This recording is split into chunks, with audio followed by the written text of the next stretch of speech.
Hi, everyone. I'm Sarah. This is Hardcover Hearts. I've had a phenomenally bookish Sunday. I just love days like this where so many ideas, reading so many wonderful things. So I'm really happy to chat with you about all of it. Had a good reading week. Let's get started with the things that I have read.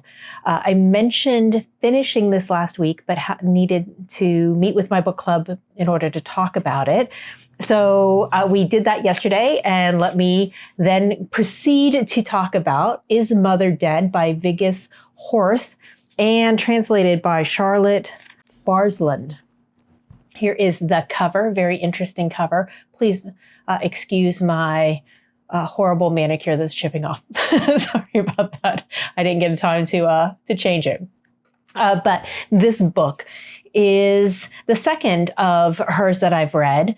I think I like Will and Testament just a wee bit better. This continues her themes. You could tell that she's wrestling with the concept of mothers and daughters, specifically irreparable mother-daughter damaged relationships.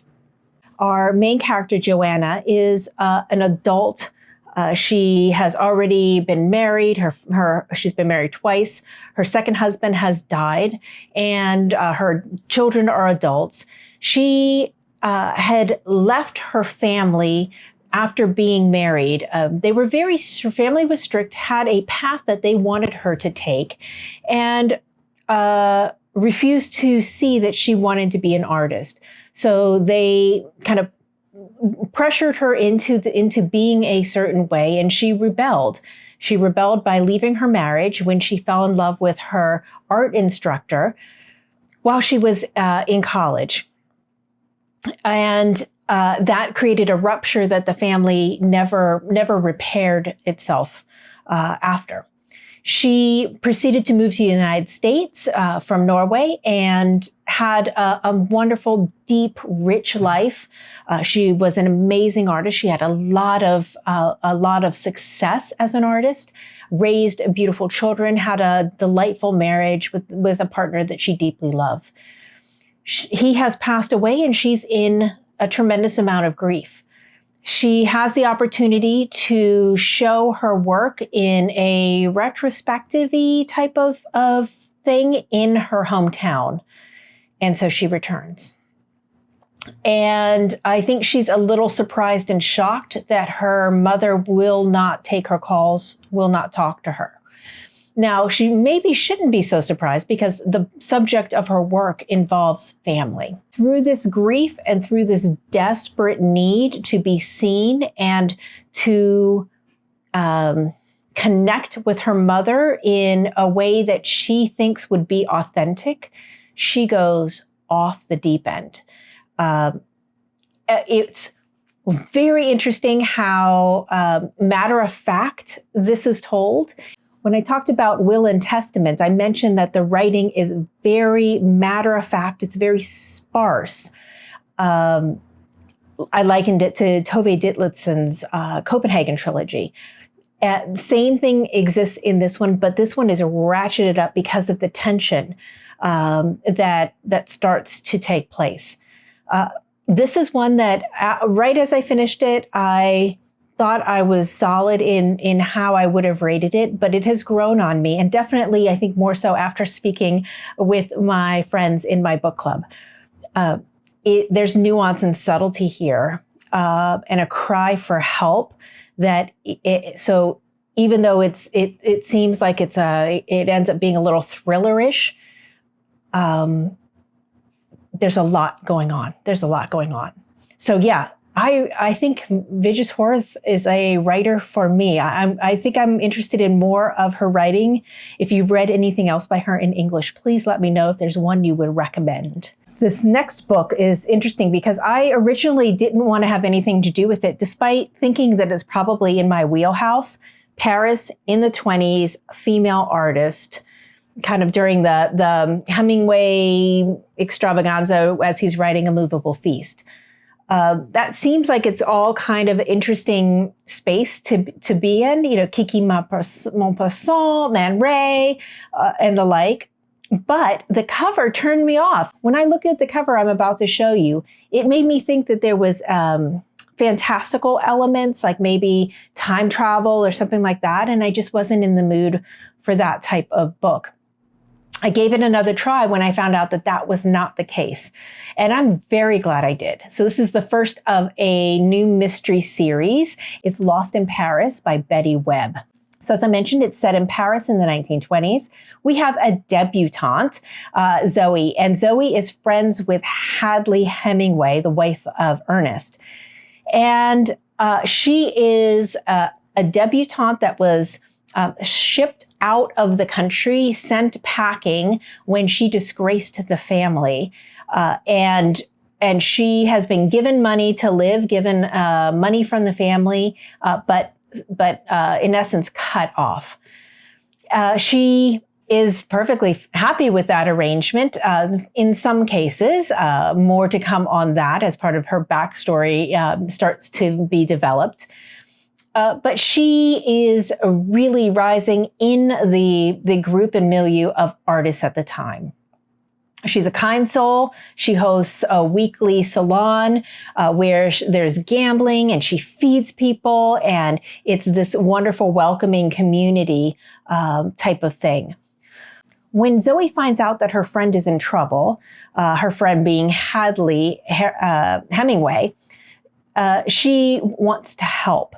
Hadley was one of the few women who really reached out and took her under her wing when she first got to Paris. And as another American, she kind of feels like a kinship for her. When she finds out that Hadley was on her way to meet Ernest, and Ernest asked for all of his papers for the book that he was writing to be brought with her, she got on a train. She left the compartment for a moment to get something. By the time she got back, the valise was stolen with all of the writing. And so Zoe wants to jump in there and find these missing pages. And that sets off a whole string of very interesting complications for her in her life. New people to meet, including a very handsome, complex detective who also has an interest in art and is very worldly. So I liked this very much. I liked the tone. I liked her voice. I liked her backstory, so much so that I went on to NetGalley and I've asked for an arc for the second that I just got approved for. So I'll be reading this soon and catching you up on how this is going. But so far, so good. Really good entry point for a new series, if you like historical mysteries. Then a palate cleanser. This is the famous Victorian novel, Diary of a Nobody by George and Weedon Grossmith.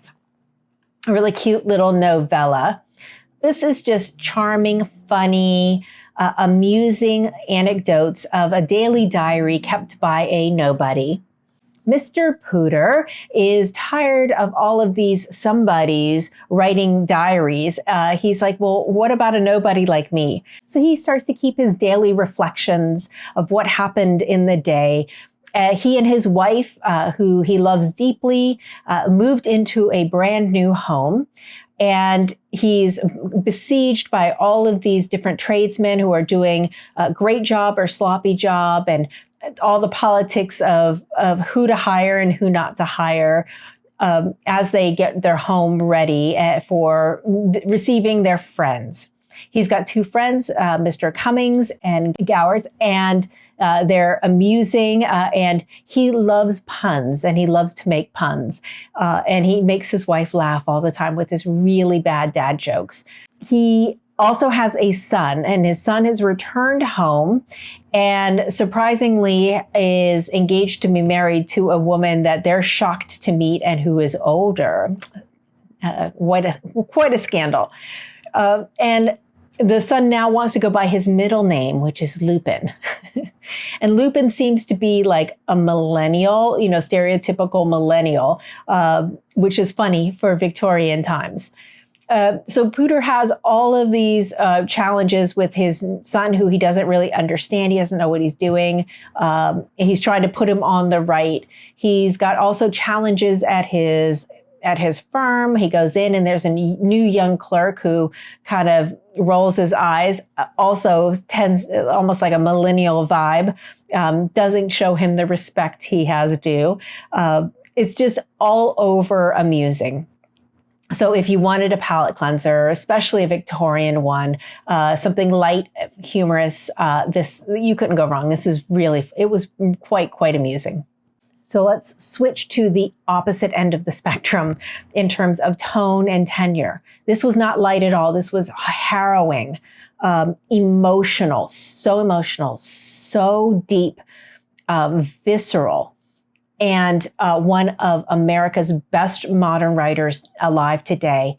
I was so thrilled when my copy became available at the library. I did the audio version of this because the narrator was Jesmyn Ward herself. Yes, this is Let Us Descend by Jesmyn Ward. This has been on my list as one of the books that I wanted to get to in the later half of the year. So I was thrilled when the hold came up. I literally dropped everything and started listening to it. Her voice is just magic. She has such a beautiful tone.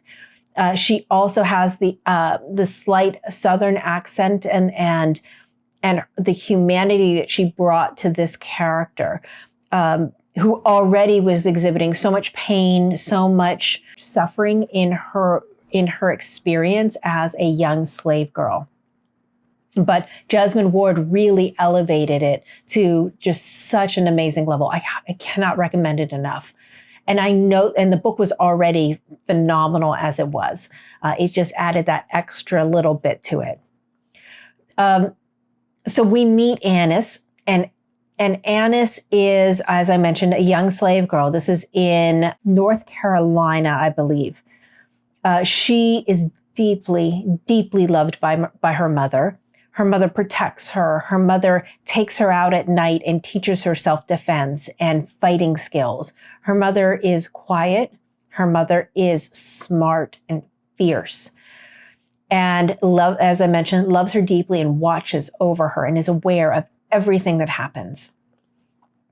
Annis starts to notice that her sire, as in her father, as in the slave owner of this plantation, is starting to make her uncomfortable, is starting to request more of her time, is starting to try to pull her close to him. And she tells her mother, and her mother freaks out because her mother knows what that means. This starts something that eventually causes her mother first to be sold and then her to be sold after. After her mother was sold, Annis was obviously bereft, obviously in need, and starts to reach out to the deities of that her mother taught her, the ancestors, the deities, the spirits that protect and look after them. But everything has a cost. Everything has a price. Every person and even a deity has prices, which is something that Annis learns. And it's through these relationships and being trained and learning about the natural environment that they live in, what herbs, what plants are helpful, what plants are harmful, how to defend herself, how to be aware. Her mother has prepared her for a horrible life, but one that she can fight. And she needs that when she finally meets some tenderness and finally is given some comfort and love from someone other than her mother, only to then be ripped away from them and sold. They end up going down to Louisiana, and that trip is just absolutely, the writing is so exquisite. I don't want to say any more from a plot perspective. The plot was so tightly constructed. even though it was harrowing and you felt like you were descending into hell as you're reading it, I think the pace was important. It was thoughtful and it was necessary. And Jesmyn Ward is someone that I would trust to take me through a hellish experience, but to enlighten me, show me beauty and show me pain. And she did all of that. This is it's an absolute masterpiece. I hope everyone picks it up. As retching as it was, and it was worth every single moment. I'm actually sad that I couldn't stop listening to it. I binged it all in 2 days. I wish I had taken longer with it because it is that exquisite. Next up, Time Shelter. This is the other book that I read with my In Real Life book club. We're reading through the Booker International Shortlist. This is Georgi Gospodinov and translated by Angela Rodel.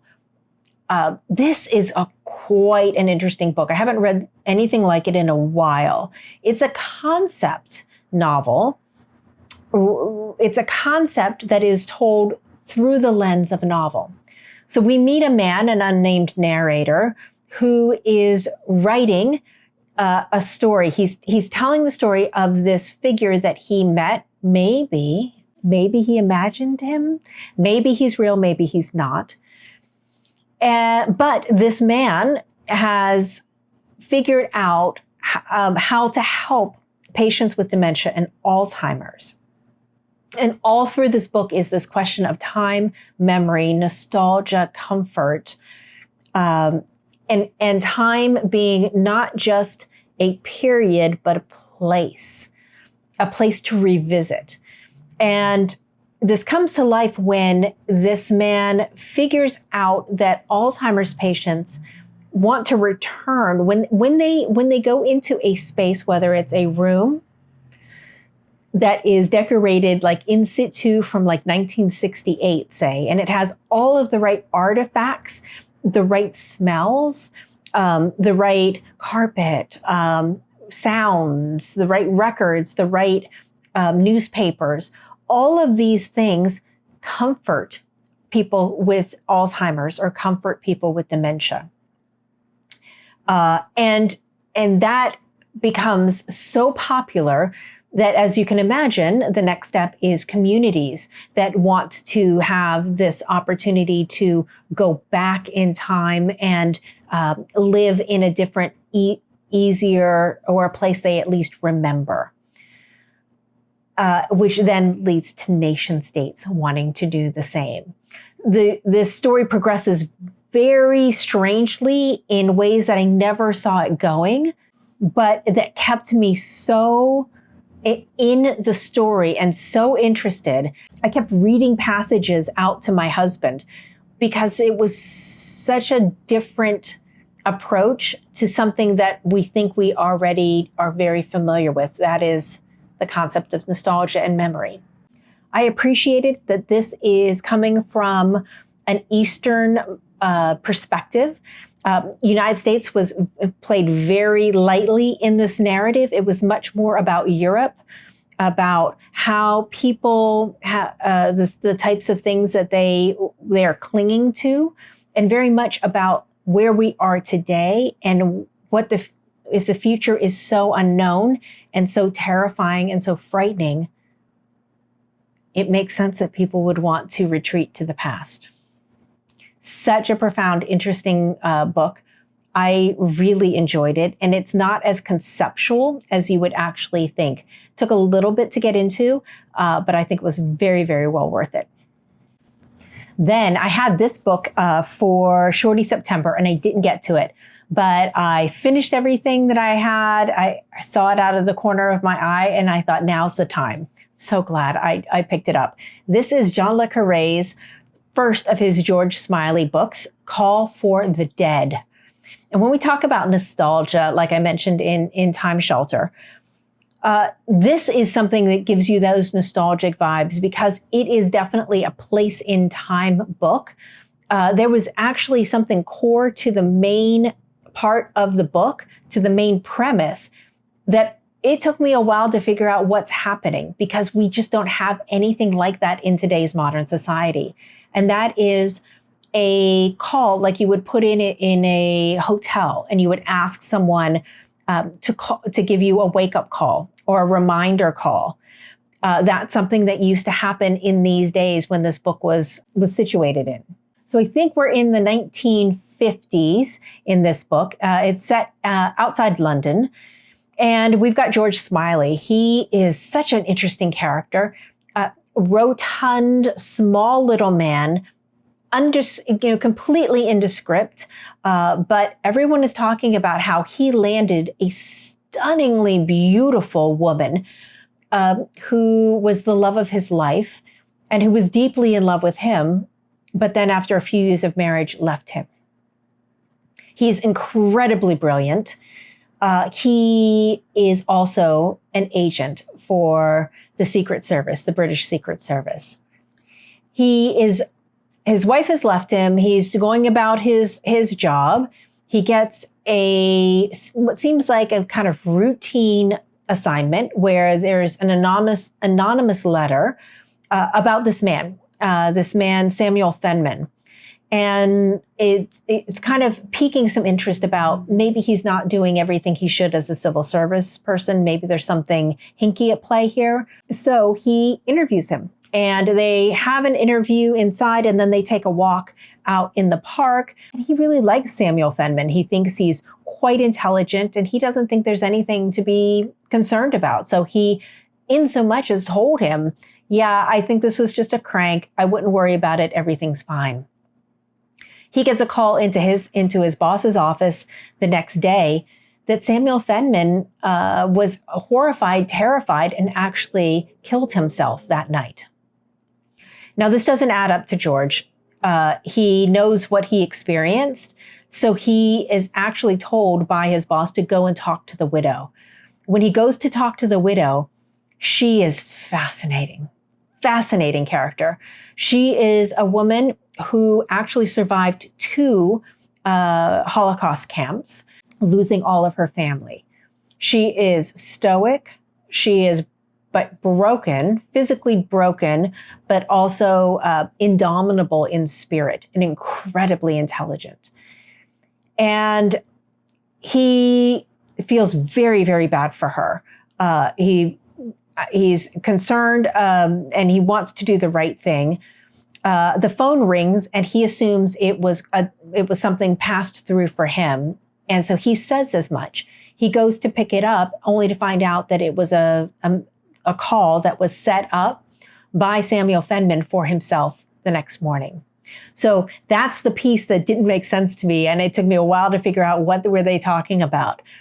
And as George is walking home and he's thinking about this and wondering who put that call through? Why did they set that up? Would someone who's going to kill themselves set up a call for themselves the next morning? He goes home, and as he's walking up, he has all of his packages in his hand. He notices that there's someone in his home. He rings the doorbell, and a man he doesn't know walked up and answered the door, and he asked for himself, and he said, "Oh, come on in. He's in here." And he goes, "Oh no, I'm just leaving this for him." Shoved his packages in and booked it. So now he knows he's onto something. I love the writing of John le Carré. He is one of those writers that respects his audience, and he does not dump anything down for you. He makes you work for it. His characters are so rich. You forget that you're reading a spy thriller because the writing is that wonderfully constructed, beautiful sentences, beautifully laid out. So this just reminded me of how much I love his writing. I read The Little Drummer Girl and was blown away by it. But now I think I have to read the George Smiley series. And I actually think this is one that I have to read in writing because his words are so precise. I would hate to be listening to it and just skip over something very, very profound. So yay, I'm very happy to have this. I think that's all I should talk about now. I'll do a wrap up of Helen DeWitt next week.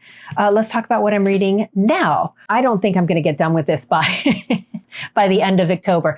This is Deerbrook. This is by Harriet Martineau. I'm enjoying this tremendously, but it is a dense, thick book.